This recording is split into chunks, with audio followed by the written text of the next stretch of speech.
The Decadent Movement in Literature by Arthur Symons.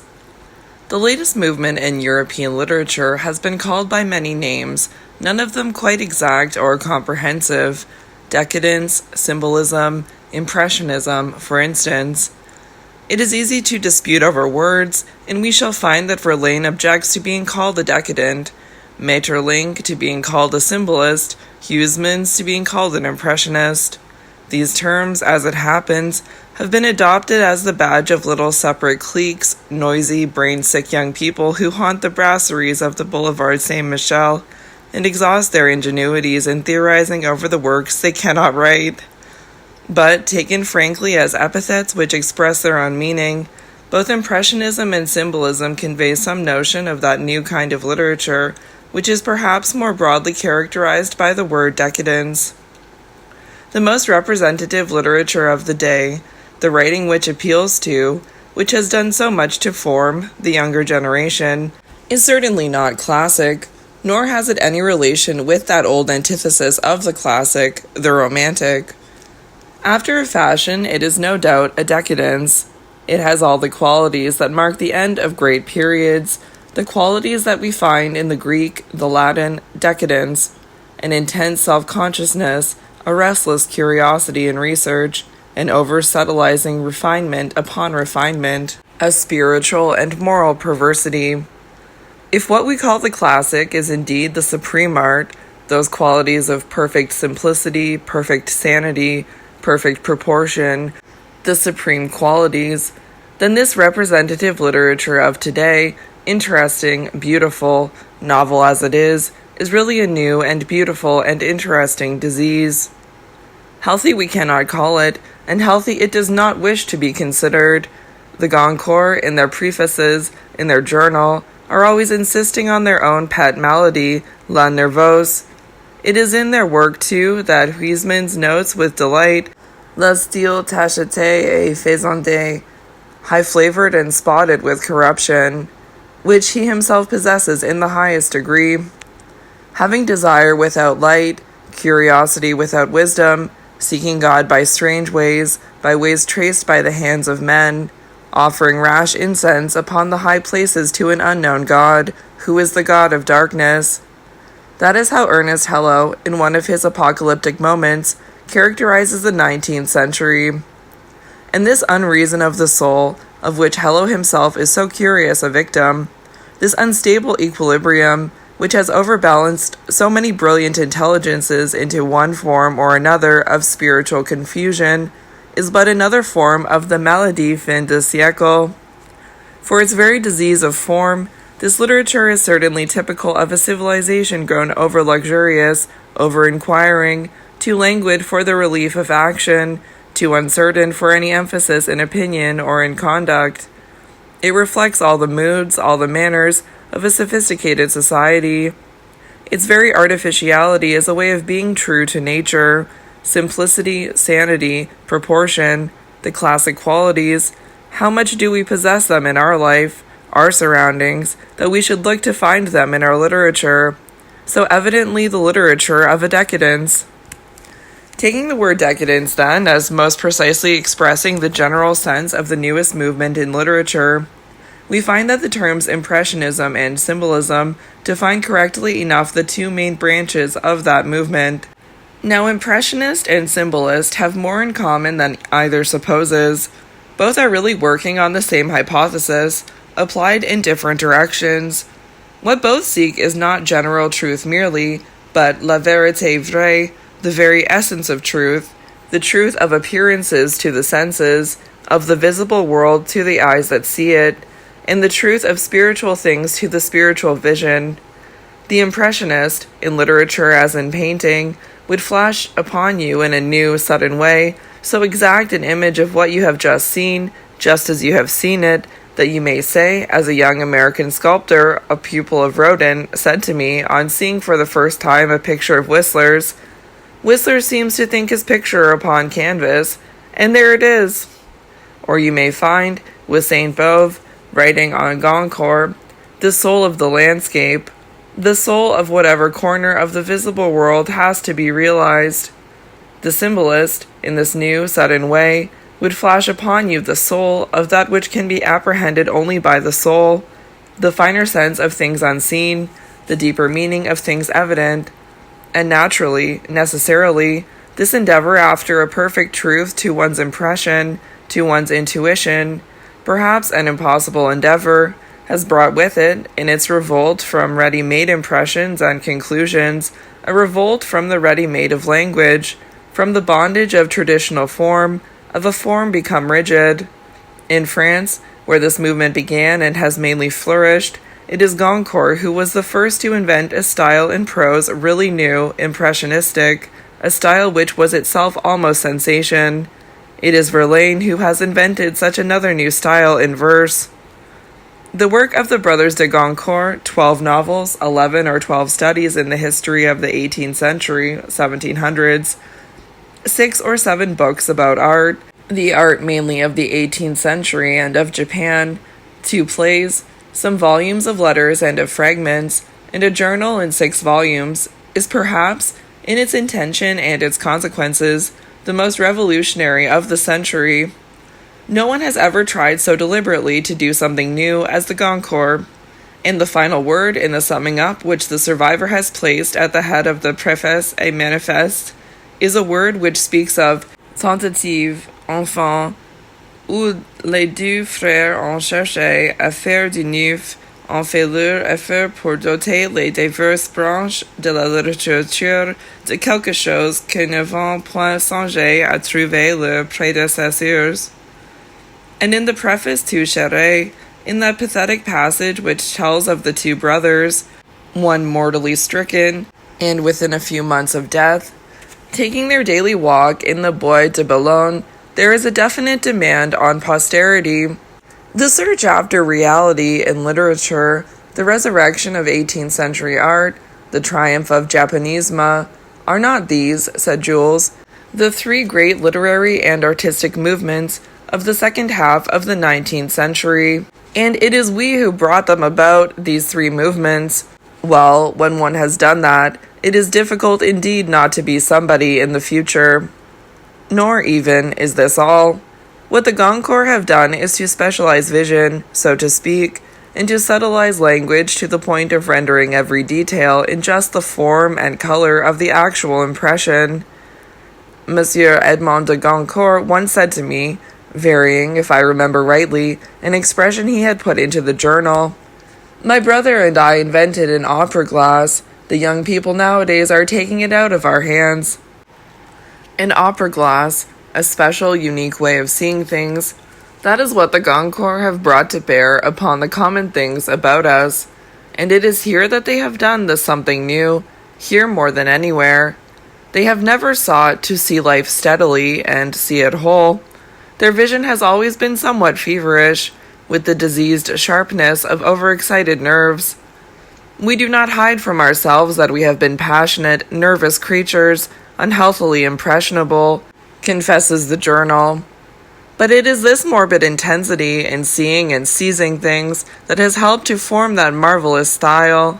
A style perhaps too ambitious of impossibilities, as they admit.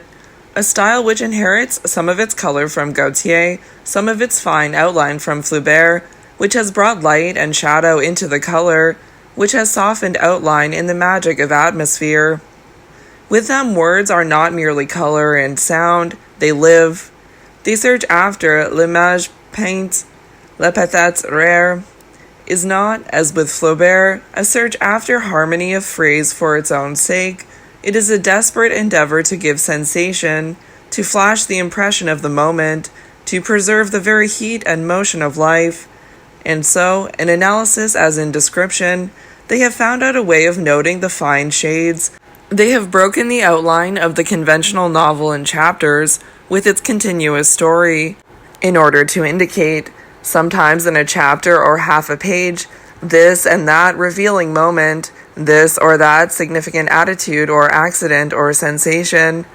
For the placid traditions of French prose, they have had but little respect. Their aim has been but one, that of having, as Monsieur Edmond de Goncourt tells us in the preface to Charest, une langue redonne nos idées, nos sensations, non figuration d'hommes et de choses d'une façon distincte de celle-ci on de celle-là, une langue personnelle, une langue portant notre signature. What Goncourt has done in prose, inventing absolutely a new way of saying things to correspond with that new way of seeing things which he has found, Verlaine has done in verse. In a famous poem, Art Poétique, he has himself defined his own ideal of the poetic art. Car nous voulons la nuance encore, pas la couleur, rien ne la nuance. Oh, la nuance c'est fiance, le rêve au rêve, et le flot au corps.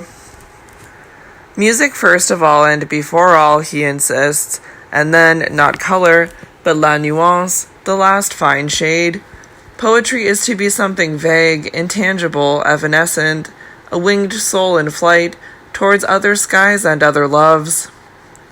To express the inexpressible, he speaks of beautiful eyes behind a veil, of the palpitating sunlight of noon, of the blue swarm of clear stars in a cool autumn sky. And the verse in which he makes this confession of faith has the exquisite troubled beauty, sans rien et lui qui pèse ou qui pose, which he commends as the essential quality of verse. In a later poem of poetical counsel, he tells us that art should, first of all, be absolutely clear, absolutely sincere.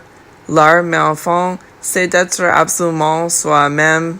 The two poems, with their 7 years interval, an interval which means so much in the life of a man like Verlaine, give us all that there is of theory in the work of the least theoretical, the most really instinctive, of poetical innovators. Verlaine's poetry has varied with his life, always in excess, now furiously sensual, now feverishly devout. He has been constant only to himself, to his own self-contradictions, for, with all the violence, turmoil, and disorder of a life which is almost the life of a modern villain, Paul Verlaine has always retained that childlike simplicity, and, in his verse, which has been his confessional, that fine sincerity, of which Villon may be thought to have set the example in literature.